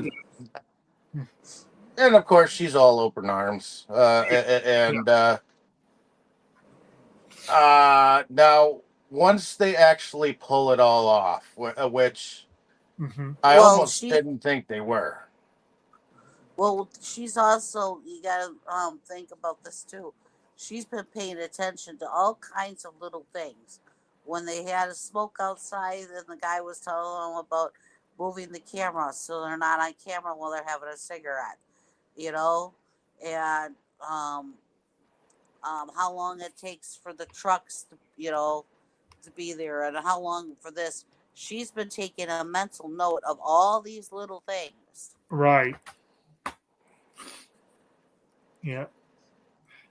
And once he gets into it, he kind of gets into it. They talk about like synchronizing watches, just like they do in the movies and whatever. And he like forges an ID to be like he. I mean, he's an artist. He's been doing copy for this ad agency. Unfortunately, when he marked on that thing, that age thing, that kind of like almost fucked them over. He kind of screwed up on that, yeah. But it's thanks to that Dr. Hofstadter that he was given the appliances to one, fuck with the lights, and two. Well, the doctor caught onto her. Yeah. Yes. And wanted to help. Well, that device basically burned out the fuse box, like just kind of just destroyed the fuse. Which definitely messes with the like I said, the electronics of the building for a while. And though he was curious whether she was working for anyone, he still didn't care at the end of the day, because at least it wasn't to either faction. Right. At least that he knew of. So he had a part to play in this whole thing too. Yeah. He ended up using the cocktail they gave him to use on the creature. He ended up using that on the MP that was holding up Giles. Yep. And we have to mention that Strickland, evidently, he was thinking about getting a new car. Oh, and he did. He did. And he brought it to work that day. I don't really care for green. Oh, it's not green, it's teal. And then, of course, that lieutenant of his that always seems to fuck up like around him mentions that it's a green car. He's like, it's not green, it's teal. Yeah. But and of course, when they haul out in the machine, the van, they clip a car on the way out, and it happens to be his brand new caddy. Yep. Yep. Couldn't have happened to a better person. Indeed. Right. Not that I want to see it. Not that I want to see something old like that get clipped. I like my old cars, but yeah. Oh well. And of course, what do you think after they got away? who got called in on the whole matter. His always trying to do the right thing, left-hand lieutenant, and ended up calling above his head about what happened. You went over my helmet? Not over, just a little more to the side. It's not really his lieutenant. Like I said, he is the guy who is Zelda and Eliza's boss, but he's a suck up, and he sees Strickland as the guy he needs to suck up to, and he did. He went ahead and called Hoyt like. Strickland wanted to kind of keep it on the down low for a little while and hopefully get this mess swept under the rug, Yeah, but Hoyt knows all about it. Yep. And then of course, Hoyt ends up showing up out of the blue, eventually down the road when he hasn't. Yeah. But meantime, it seems like they've gotten a clean getaway. Right. And immediately once they get the creature back home, they realize that he needs to be in salt water. Well, no, I was going to say, before they go, Hofstetler tells them, you need to keep the salinity at a certain level. He gives them a pack of what was it? I'm not really sure what it was, but it was like something they had in the water to, I think it was like a mineral bath or something to help with the overall softness maybe of the water or something. Like salt is one thing, but you got other aspects to the water too. And he gives them some of that to use. But yeah, so she ends up, as soon as they get back to the apartment, she's like desperately looking for salt to put in the tub, and they get him set up, and yeah. And then of course it's she's got to go back to work and act like nothing's happened. Right. Except she's got a chest. Well, yeah, and Giles is set to be the babysitter. Right. Except this is where the part happening, he ends up. We realize that he's got all these cats, and right. And I was going to say, this is the part where Tammy was saying she didn't like seeing what happened to the car. I had a similar reaction to what happens to one of the cats here. Well, me too. I knew. We haven't watched it a little bit either. It's like I knew exactly when that part was coming up, and I'm like, "Oh man, right. I don't like this part."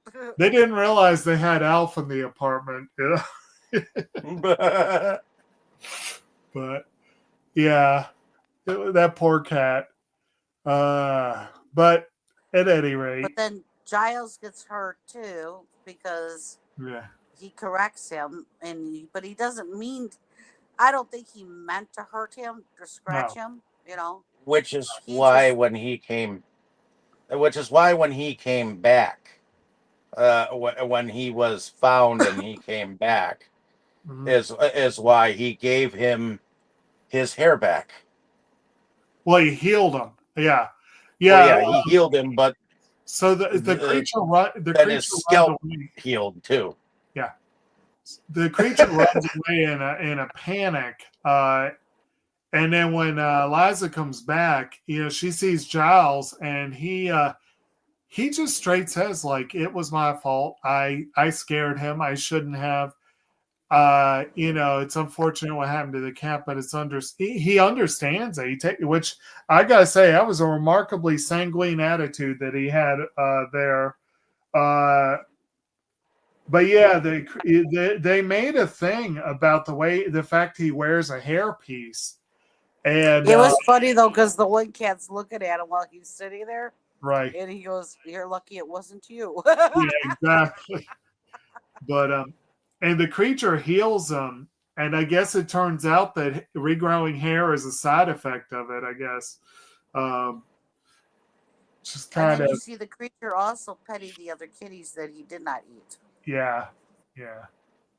Which part of me was like, I bet you the creature would have resurrected the cat if it could, but it couldn't, obviously. But it probably would have. It probably did try, and we just didn't see that.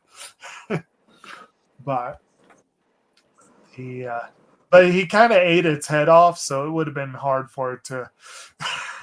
Okay, we don't need to keep reliving that scene now. Are you sure you don't want to see the headless cat that's running around here somewhere? No, it's a Dula cat. Thumperfoot's on top of the cat tree. It's a Dula cat. There you go. It's the nearly headless Nick cat. Okay. No, when Diego lays on top of the cat tree, it has the 1 foot hanging off. You know, Diego's a pretty big boy, so he's got the 1 foot hanging off, so we call him Thumperfoot. Okay. So right now I can see a Thumperfoot. So yeah, the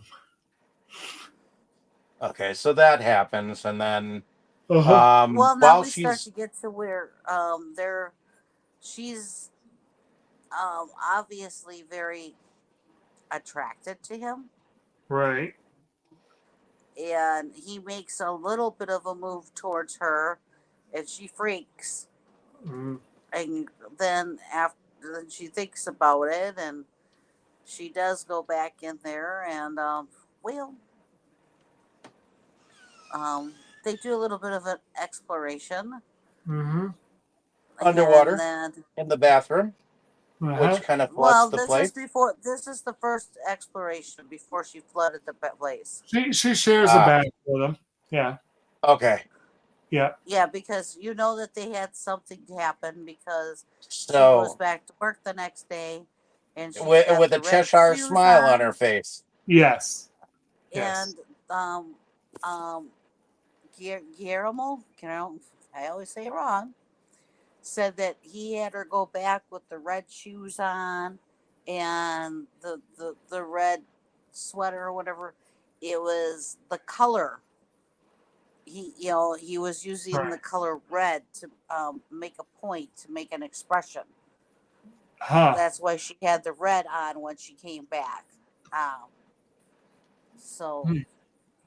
Because they talked a lot about how his use of color and things, and he said he chose for her to go back to work after their encounter as with the little things of red as like a, that she's a little bit different now. She's a little more uplifted. She's, happy, There's definitely a strong green motif throughout the movie, but yeah, there are little moments where they depart from that here and there. Yeah. Well, the greenish tones were used in the one doctor's place. The yellows and browns were used in Strickland's. The blues and grays were in her place, where more of the browns were used in Giles' place. Right. And then you had all the different. You had the real gray, in the workplace, the real. Well, the lab itself was a lot of blue and green. It's like, yeah. And then you had little bits here and there. Again, we already mentioned, like, it's not green, it's teal, the car. But like, Strickland's always popping green candies. There's the green Jello that Giles is told he needs to paint. There's the neon green pies. Yeah, they said then that thing that he really likes his use of color and things, And you see that in all of his movies. Color palette is a huge part of most of them. And I remember hearing the explanations for the color palettes in Pan's Labyrinth and Kronos and Devil's Backbone. I don't remember them heavily offhand, and I don't know if he uses the same coding across the board or if he changes it up for every single film. I He look more into it that. depends on how he wants to what certain things he wants to express. Right. Like, like I said, when she came back to work with the red shoes and the red Right. this, he was trying to express something with that Right. red, you know. Mhm. So, even the stuff that you add to the water to the tub is green. I mean, it's Right. green, you know. Yeah. It's like blue and green, yeah. And it's yeah. But And anyway, he was very, very specific on the different colors of the creature. right. When the one thing that I watched was specifically about the creature and the making of the creature and and how he wanted this part to stand out and that part to stand out and how this color here and this color there. He was very, very, very specific Right. on the creature. And notably, one of the 4 Oscars the movie won was for production design. And that was a very big part of the film. The color coding definitely would fall in that category. So it's not surprising it won that category. But of course, cinematography plays into that too, and it was nominated for that. But anyway, Yep, she's got a little spring in her step and everything when she comes back to work. And Zelda wants to know how. And she tries to explain to her that it's hidden behind a flap, man. Whoa, I guess if something looks flat, I shouldn't assume that it is flat. No, she says something like "never trust a man." Yeah. Yeah, Right. Never trust a man that looks flat or something like that. Yeah, I like that. I thought that was interesting. Well, one of the best things that I like that's coming up is they get pulled into Strickland's office. Yeah. And he's trying to trying to ask him all these questions and everything, and then when they go to leave, she spells out "fuck you" in sign language. Right. And he's like, "What's she saying?" And Zelda says something totally different. Yeah, she says something like she's saying "thank you for the time" or something like that. I can't remember, but yeah, she is very clearly signing. And she's just grinning. She's just grinning away while she's signing it. Right. Right. I thought that was awesome. Right. Yeah. She's got some spunk. He is exactly the sort of prick that would think that there would be absolutely no need to ever learn sign language, that would be somehow a sign of weakness, you know? She's got some spunk, that's for sure. Yep.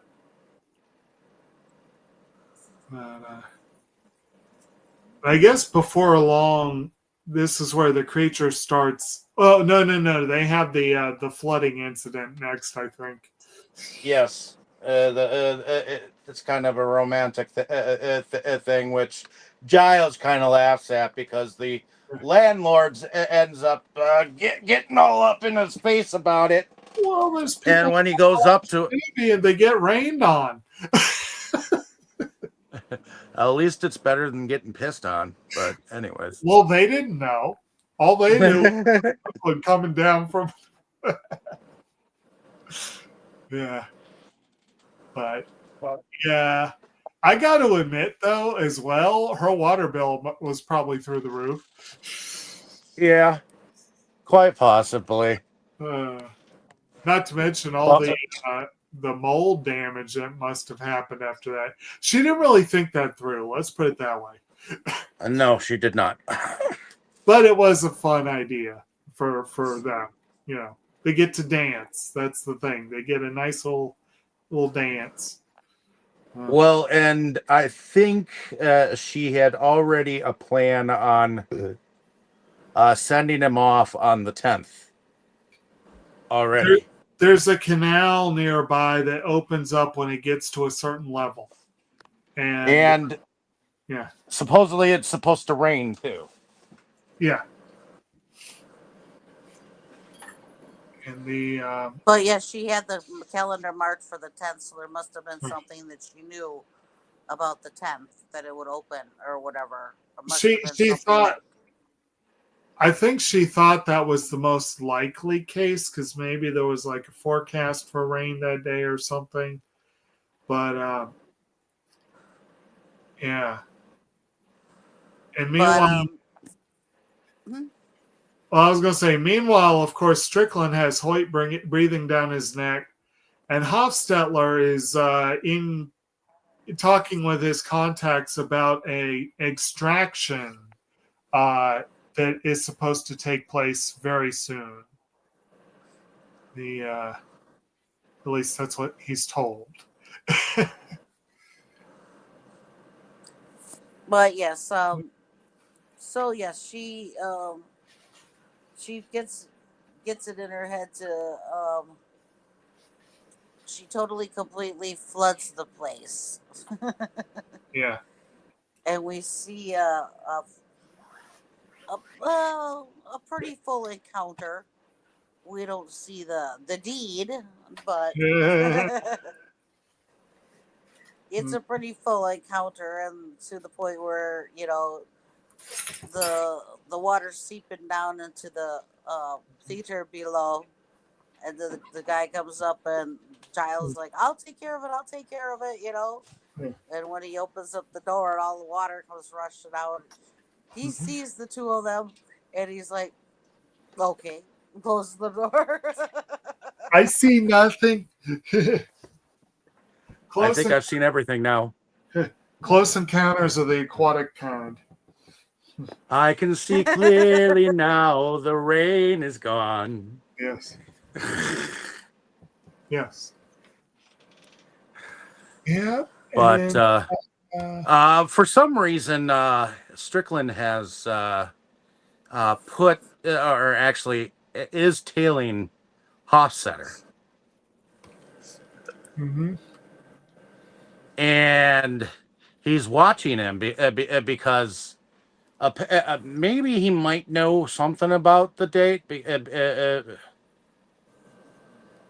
But I'm not sure he knows anything about that yet. But he's tailing Hoffman, and he watches him come out of his place.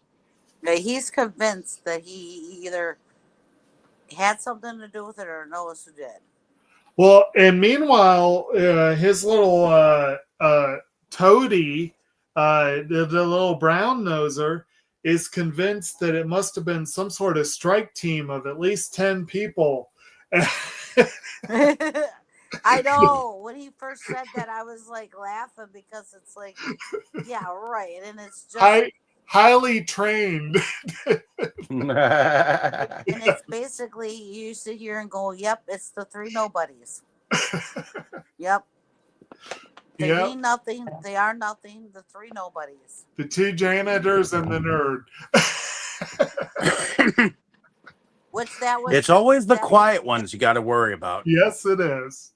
Well, that was in the behind the scenes too, that they basically were trying to make the three nobodies almost be a one person because of them being thought of as nobodies, Right. So, but well, technically 4. If you're talking to people that were involved in the breakout, you get 4. But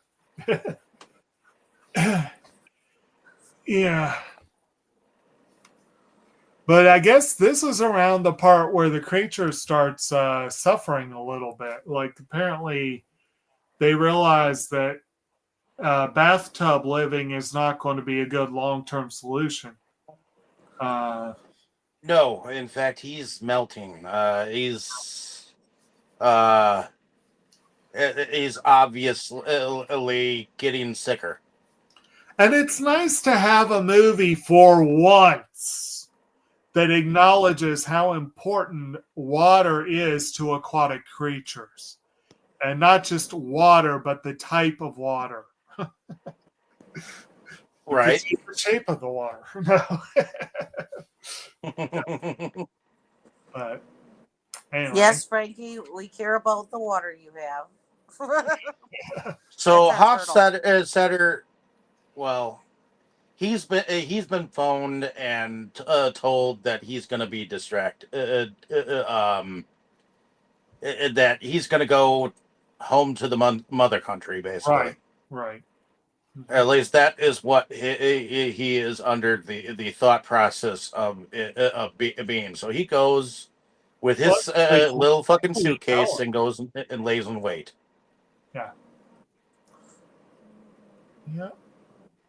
And he waits in the rain, and he doesn't expect that he's actually going to be killed for his duty.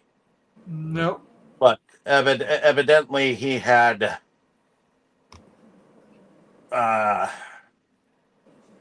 run his course. He had done his duty. So now they were going to flush him under the rug for being such a good little soldier. Right.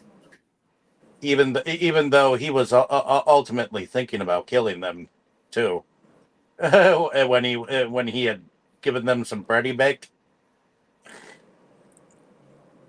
he had the knife behind his back just in case. Yeah, I think he had that for defense. That wasn't so much like he knew not to trust them, but before we have that scene, I believe. Well, I know because Strickland shows up during that scene. But before that, that's when he goes and busts down Zelda's door, right? To try and find out what the hell's going on. No, that was actually afterwards. After he saw Hostetler? Yep, that was after he saw Hofstadter, because he's the one who shot the dude after he was shot in the gut and in the cheek. Right. After Hofstadter was shot in the gut and shot in the cheek, he shot his shooter. Yeah.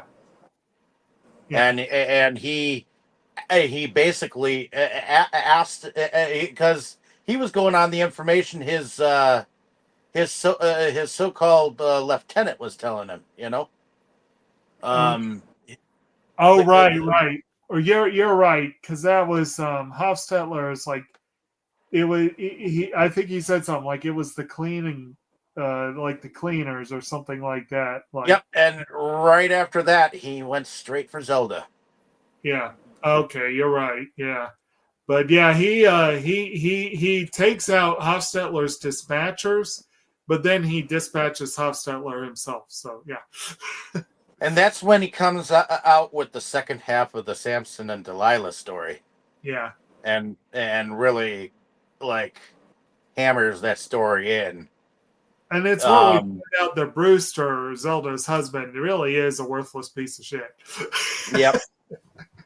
And she tells him that he is. Well, it's like she's making dinner. He's sitting in the living room watching TV, and the door's knocking. He's like, "Aren't you going to get that?" And she's like, "Okay." And she leaves what she's doing. She's like, "You're right here. The door's 10 feet away." Yeah. And he looks like he's like someone between Norbit and Mr. Clump, So.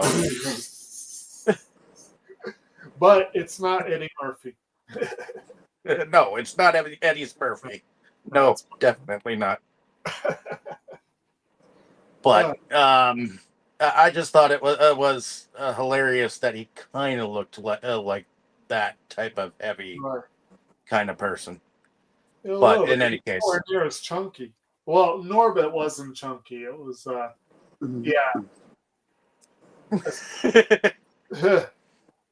But you get what I'm saying. I mean, he was just brown nosing where he wasn't supposed to be. And I do believe this is the scene where Strickland, in order to intimidate Zelda, basically, he gets fed up with his rotting fingers and rips them off right in front of her, and just like.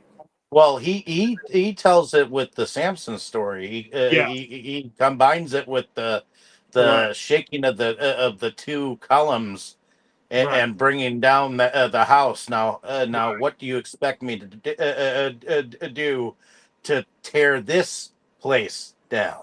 Right. He makes a threat through it. Right. And she keeps her mouth shut, but you can tell she might crack. But then Brewster hops right in and gives him everything he needs, and it's like, yeah, good going, Brewster. Of course, she gets on the phone to warn her, but you know, Yeah. he's already basically almost there. Yeah. But he gets in there, the place is empty, and he finds the date of the 10th, and And the location. and the location. Yeah. So that was Yeah, a 'cause little it bit said- stupid on their part. Yeah, it said rain/dock on the thing, the 10th. Yeah. So, Of course, they're already at the dock, and they're halting to say their goodbyes, and suddenly Strickland shows up, shoots the creature, shoots her, and we Yep. think that both the creature and him and Giles are basically dead. Yeah.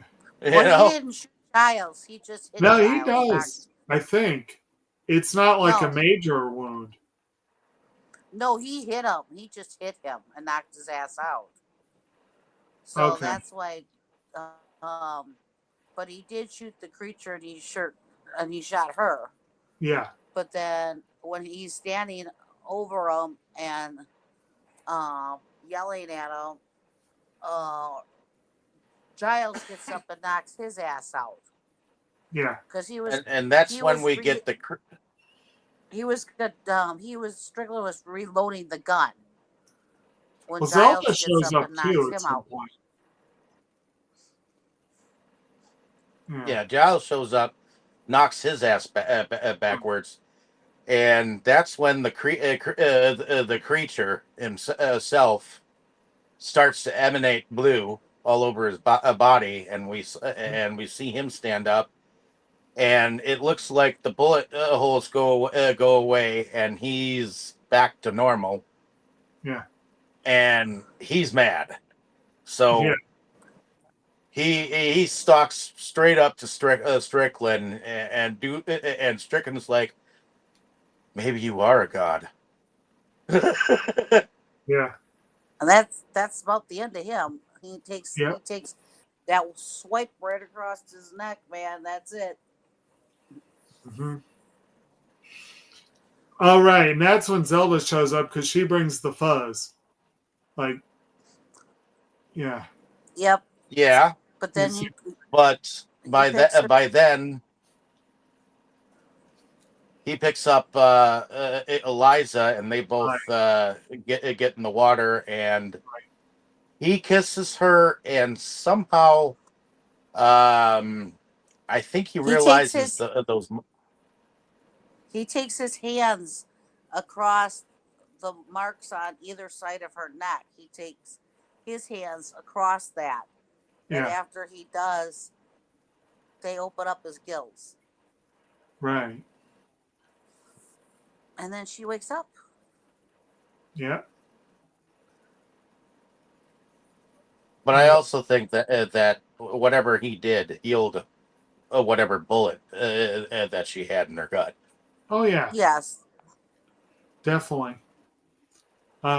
So in a way, the movie has a similar ending to Pan's Labyrinth, where the main protagonist, for all intents and purposes, dies in order to be reborn in a new world, you could say.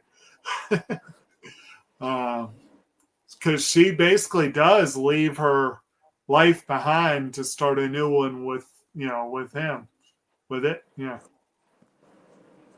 But the narrator says, he's not going to say that they swam off together and were happy ever after, In fact, Giles is narrating it. Yeah. He says that poem.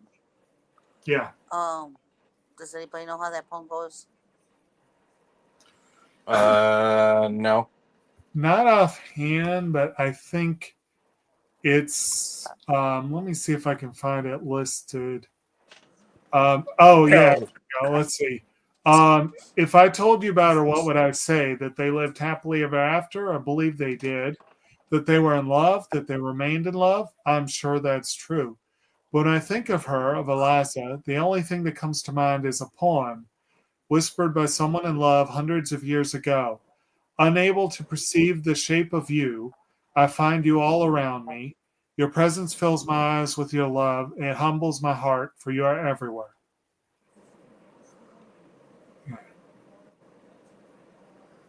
Which I don't know Oh, that. how sweet. Yes. I Yes, don't indeed. know which poem that is, but It might be its own. You never it, know. it may be. Might be an original by the I writer. forgot they did say something about that in that thing that I watched. I forgot what they said about it now, but Let's see. it was something that he wanted included. Let me see here. We've got uh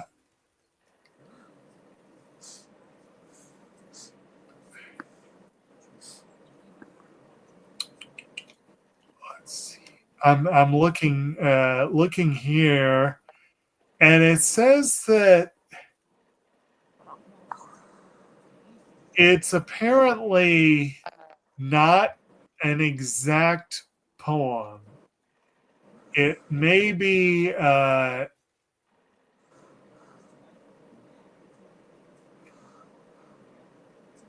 okay.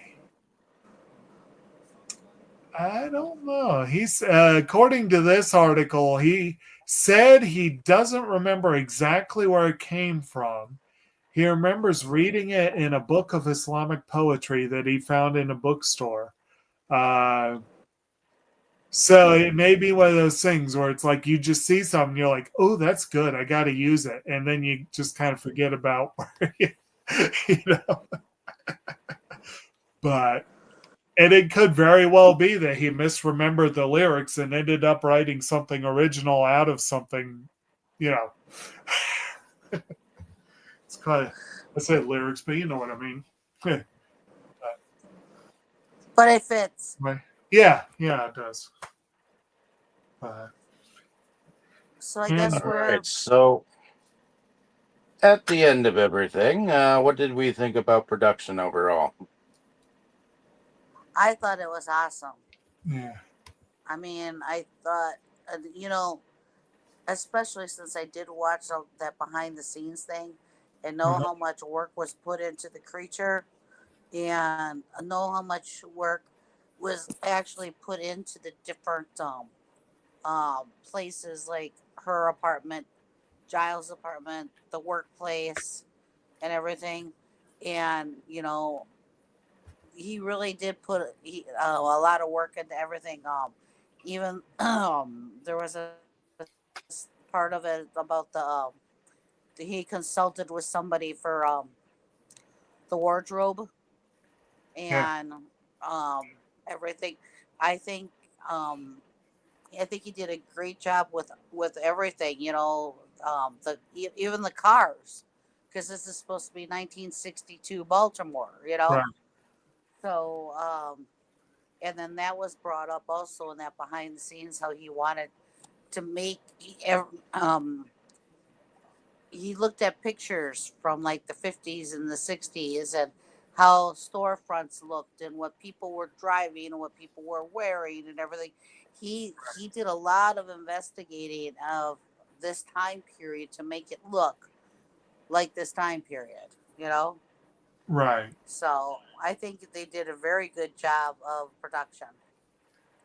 Yeah, we So talked we did talk a lot about the color coding, which was extremely big part of that. But I agree, as far as catching the look of the time, making it feel legit to to the era that they were going for. Um, The griminess of the whole place, even though they were supposedly cleaners of the place. well, I yeah, felt I felt like he got the griminess of the air of the way that you would think that a military base slash secret experiment type place of the 60s would actually look to me. Oh yeah, An institutionalized setting, kind of like, Yes, yeah, there we go.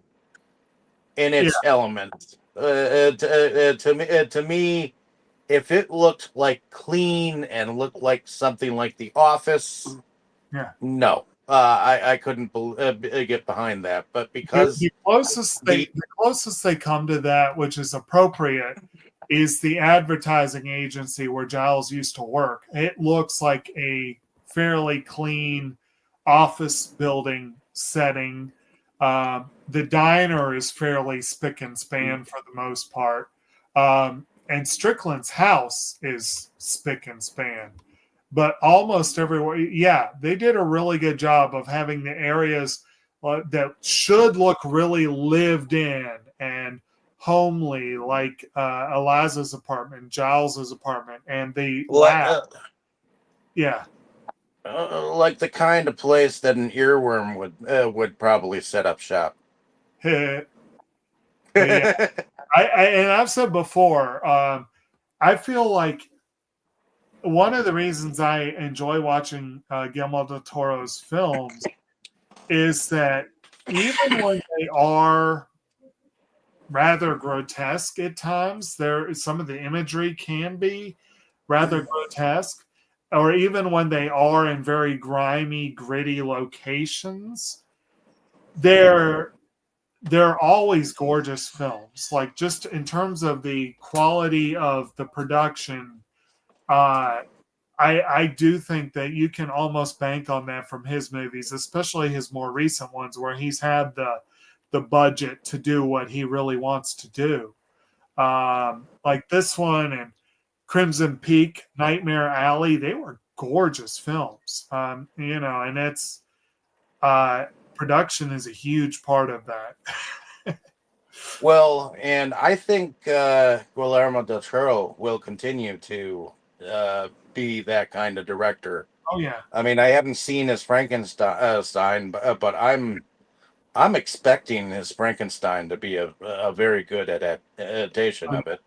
And I see in his future, he's also going to be behind a reproduction of The Fantastic Voyage.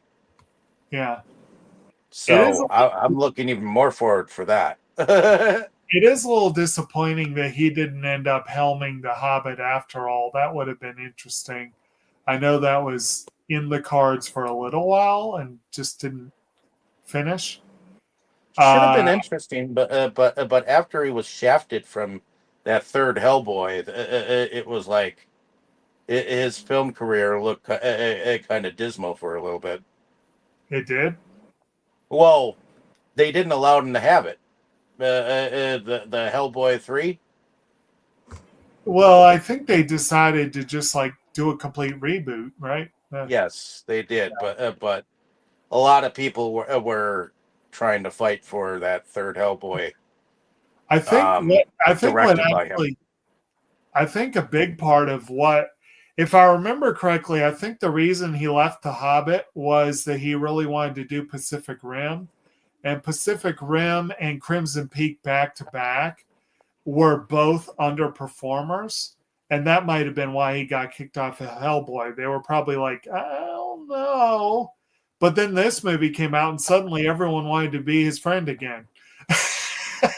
Right?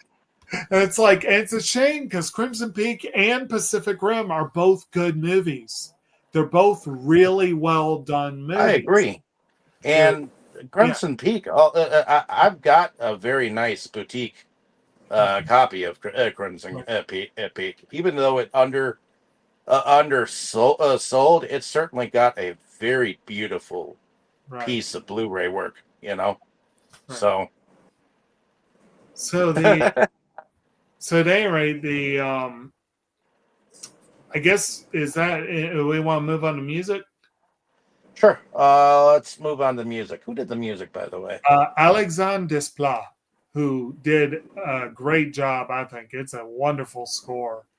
And he's done a lot of good, solid scores. Nominated for an Oscar for this one, but he's also been nominated a few times for other scores. And he's written some great pieces that weren't scores exactly, but let's see here. What did he? No, oh, he won for this one. That's right. He won for this one and for the Grand Budapest Hotel. Nominated for The Queen, The Curious Case of Benjamin Button, Fantastic Mr. Fox, The King's Speech, Argo, Philomena. Okay, so he's a Wes Anderson go-to. Yes, he is a go-to. And actually, he wrote the music for Moonrise Kingdom, and I freaking loved it. But it wasn't a score. It was just a couple of pieces, so he wasn't not eligible for that movie, unfortunately. But okay, so he composed for the last Jurassic World. Yeah, he's got a lot of stuff recently. It's but yeah, I still have to check out the Phoenician Scheme. Yeah, I need to see that too. I missed that one, and I'm very disappointed. The upcoming Wes Anderson multi-film set, it's not going to have that one or Asteroid City. It's all the other movies, and I'm like, why not include those two? Well, maybe those two will hit Criterion editions. Oh, they will eventually, but let's see. You've got also a good assortment of songs from the time. You know, pretty reliably 60s, 50s, 60s stuff.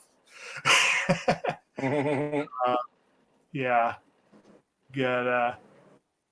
Which I thought was interesting. I thought some of the clips from older movies and stuff was, I think was an appreciation of some of the classics of cinema. Oh yeah, you know. Oh yeah, no doubt. Yeah. Let's see. See if I can look at the soundtrack itself. Okay, so. Yeah. You'll Never Know, The Story of Ruth, I Went to Market. Yeah. There's a lot of songs. I don't think we need to read them all. Babaloo, Babaloo. Yeah. Isn't that from Lady and the Tramp? Yeah. Was it? You got Chicka Chicka Boom Boom Jig from Carmen Miranda. The lady with the fruit basket. She's yeah. The lady with the fruit basket. She's always been cartoonized in like Looney Tunes a lot. Yeah. You got Hello Frisco, Monty's mustache wax, whatever that is. Dreaming, I know why, and so do you. Flitting about. Churney, how wrong can I be? Theme from A Summer Place, and there's that Chicka Chicka Boom Chick. Right. And I guess they have two different versions. I'll Remember Tonight, The Wide Missouri, which I actually sung that song in choir. Shenandoah. Let's see. Semper Fidelis, Comedy Bridge number 68, La Javia Anais, You Rang, The Spirit of VMI, You'll Never Know, and Cues from the Hong Kong. Mm-hmm. So, alrighty. So, okay, a little bit. Well, I guess we should get into favorite scenes, favorite characters. Right. Definitely. What are your favorite scenes and or favorite characters, Jake? That's kind of tough.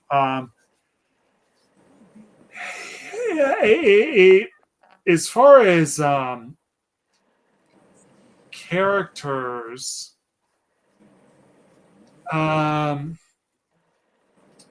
I guess Eliza really is sort of the one you're supposed to root for, and she is very likable. I like, you might say, her whole team. Zelda, Giles, even Hofstetler. I like them all in their own way. I'm not sure that I have a definite favorite. Strickland obviously is my least favorite. or maybe that little brown nosing tool that works in the lab. Maybe, but I would, if I had to pick one, maybe Giles. As far as favorite scenes, and maybe he has so many good scenes. I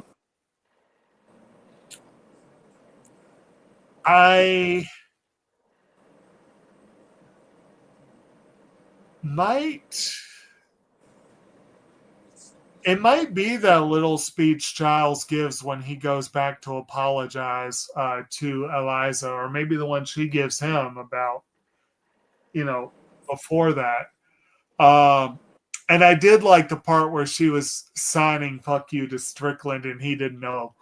I did enjoy that. Yes. And Zelda's reaction when Eliza told her how they did what they Well, did. yeah, because she was grinning like the Cheshire Cat. That was kind of funny, yeah. It's like that whole never trust a man. I actually thought that was very funny in that moment. Definitely a good dynamic to someone who actually knows how to sign things, Right. So, but is that pretty much it for you then? I think so, yeah. Okay, heading over to you, Tammy. Favorite character and or favorite scene or scenes? I'm in love with the creature.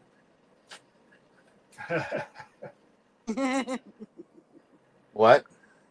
I'm in love with the creature. I want to see what's under that flap. Oh, you want to see whether Doug Jones really has what it takes, huh? But yeah, the creature's my favorite character. Totally. I just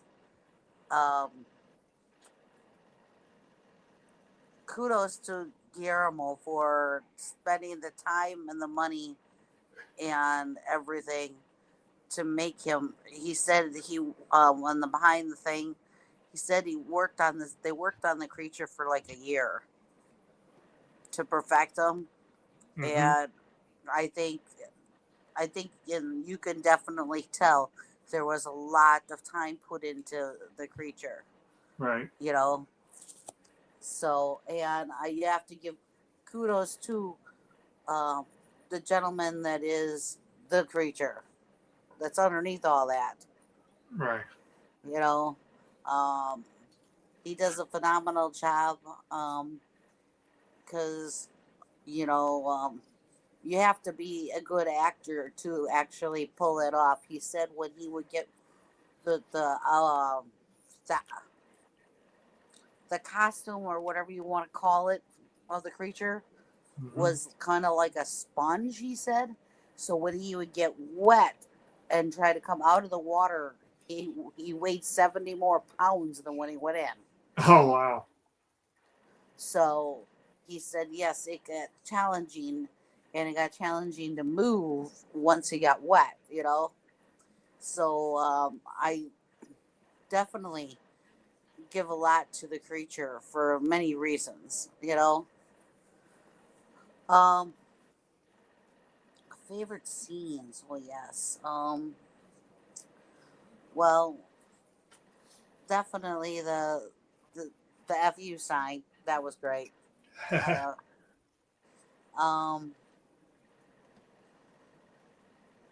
like the first time that she has the lunch with him where he's being nice, and he's taking the egg and he steals her egg sitting, and steals it underneath the water. And he's just sitting there with her, and then he's sitting there that other time listening to the music with her, and just watching what she's trying to show him and everything. It's just it's so nice and so Well, he heard just a specific pattern of music, and he kept motioning her to replay that specific music. right, and If it you was notice, just mm-hmm. Um. So yeah, and yeah, I like the big flood scene whether she flooded the place and you know let your imagination run wild there. you can let your So imagination run wild in either direction if you really wanted to.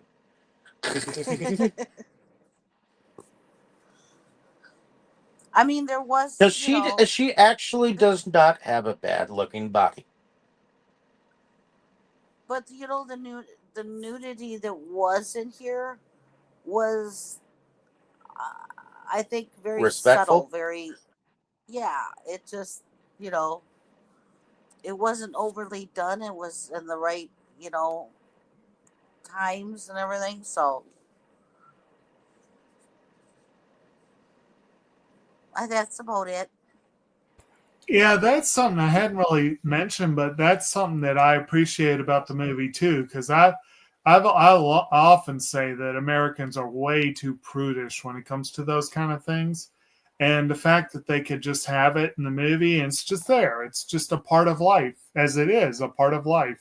They and they didn't make a fuss about it. I think that worked pretty well. Okay. And I'm gonna have to say I have two favorite characters: the creature and Eliza. And Giles is like right behind that. Giles was a character. I mean, when he realized that his hair was growing back, I thought that was a good moment.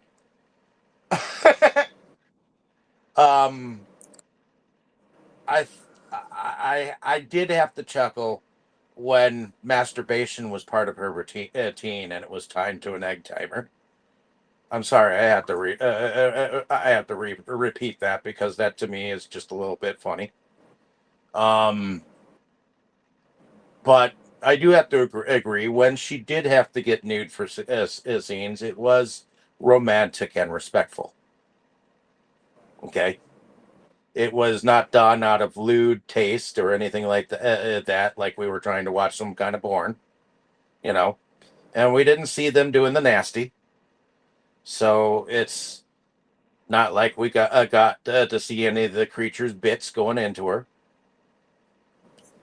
So yeah, I do see the romance of the picture and the how you can see it from the other point of view, where you don't where we're not seeing the creature as a beast. We're seeing the creature as something that we could actually feel something for, because apparently the only anger that it's showing is whatever comes from whatever abuse it's getting, you know. So um i I think when I definitely think when she signs the fu to Strickland, that is fucking hilarious. And I do think I when her like the look on friends her face when I yeah, like the the look look on on her her face when face, she's doing it. yeah, the look on her face is priceless. And so is the look on Zelda's face when she's smiling like up and down. She's like, "You shouldn't be smiling like that. What the hell? You don't tell me. How did that happen?" Kind of thing. So I just think those small moments. Oh, and I thought the cute little moment with Eliza and Giles, where they were both doing the whole Shirley Temple thing on the couch. That was cute. Yes. and then she was skipping down the hallway, continuing to do it. So I thought that was kind of entertaining. So at the end of everything, I think that's pretty much it. Did anyone else have anything else to add? I want the creature. Nah, I think I'm Well, good. I'm sure that they've already made a toy. Probably already. So you might have to look it up or something like that. But in any Toy? case, I don't want no yeah. toy. I want the creature. Well, I'm sorry. That creature might already be killed or dead, or we're already using up all of our natural resources. But in any case, um, if you haven't seen the film, go out to see it, and you should. It's a beautiful film. Um, uh, and once you do, let us know down in the comments what you thought of the film, what you thought of our discussion, and I guess we'll see you next time. I'm trying to think what film comes next, but I do believe that next week is my selection, if I remember correctly. The Dead Don't Die. I guess we okay. could get once we touch base with Brandon, he'll probably confirm it for us. But that's my thought, and I'm going to say where I know Jim Jarmusch's "The Dead Don't Die" is one possibility. And Dave, what was the one that you've got coming up this month? I know I picked something. I'll have to. I forget again. Okay. It's been a while since I picked up, and it was since the month was coming up pretty quick. I picked pretty quickly. So Okay. I thought it was in between like Little Nemo and something else. Okay. But I'm sure when I touch bases with Brandon, we'll get back to what's going. But I'm going to go with the Dead Don't Die next week as well. So I'm going to assume that that's the one. Sounds And by Wednesday, I'm sure we'll know for sure and everything. So mhm. other than that, did you And have next any Sunday, we're thing going to that? be, if anybody's interested on the other one, we're going to be watching the original Blob. Correct. From, I believe, 1958.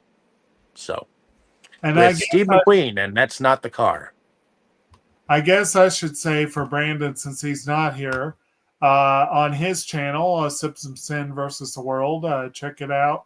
Last week we had a discussion on season 2 of Masamune Kun's Revenge.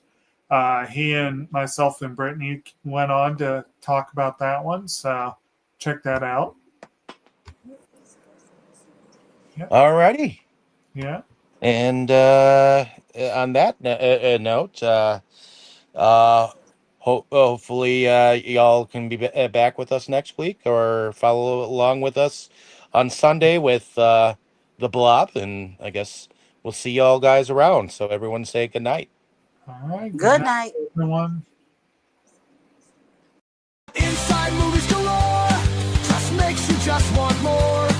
We've had all in the world of media to explore. Horror, anime, or Curious George. Our love of new things was our reward. It is the best night of our week. Frankly, my dear, I don't give a damn.